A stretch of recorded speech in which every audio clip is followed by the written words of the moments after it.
ఇంధన మాదాపై ప్రధాని మోదీ పిలుపుతో తణుకు ఎమ్మెల్యే ఆర్మిల్లి రాధాకృష్ణ వినూత్న నిర్ణయం తీసుకున్నారు.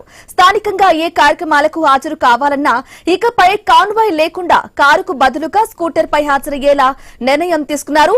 తణుకులో బైక్ డ్రైవ్ చేస్తూ హెల్మెట్ పెట్టుకుని వెళ్లి ఎమ్మెల్యే పలు కార్యక్రమాలకు హాజరయ్యారు. అయితే CM Chandrababu, deputy CM Pawan Kalyan, మంత్రి నారా లోకేష్ కూడా ఇప్పటికే తమ కాన్వాయ్ ను తగ్గించుకోవటం ఆదర్శనీయమన్నారు.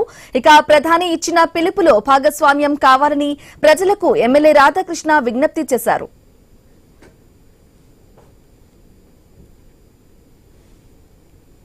పశ్చిమాసియా సంక్షోభ నేపథ్యంలో గౌరవ ప్రధానమంత్రి నరేంద్ర మోడీ గారు డీజిల్, పెట్రోల్ ఇంధన ఆదా మీద ఇచ్చినటువంటి పిలుపు మేరకు మన ముఖ్యమంత్రి చంద్రబాబు నాయుడు గారు, ఉప ముఖ్యమంత్రి వర్యులు పవన్ కళ్యాణ్ గారు, ఐటీ విద్యాశాఖ మంత్రులు యువ నాయకులు నారా లోకేష్ గారు వారి కాన్వాయ్లో వెహికల్స్ని తగ్గించి పర్యావరణాన్ని కాపాడే విధంగా, అదేవిధంగా ఇంధన పొదుపు చేసే విధంగా తీసుకున్నటువంటి చర్యలు తణుకుపట్నం వరకు కారుకు బదులుగా మేము కూడా స్కూటర్ మీదే ఇక నుంచి అన్ని కార్యక్రమాలకి అటెండ్ అయ్యే విధంగా వెహికల్స్ యూసేజ్ని తగ్గించి ప్రత్యామ్నాయ మార్గాలు చూసే విధంగా కూడా ప్రతి ఒక్కరూ చేయాలి. పశ్చిమాసియా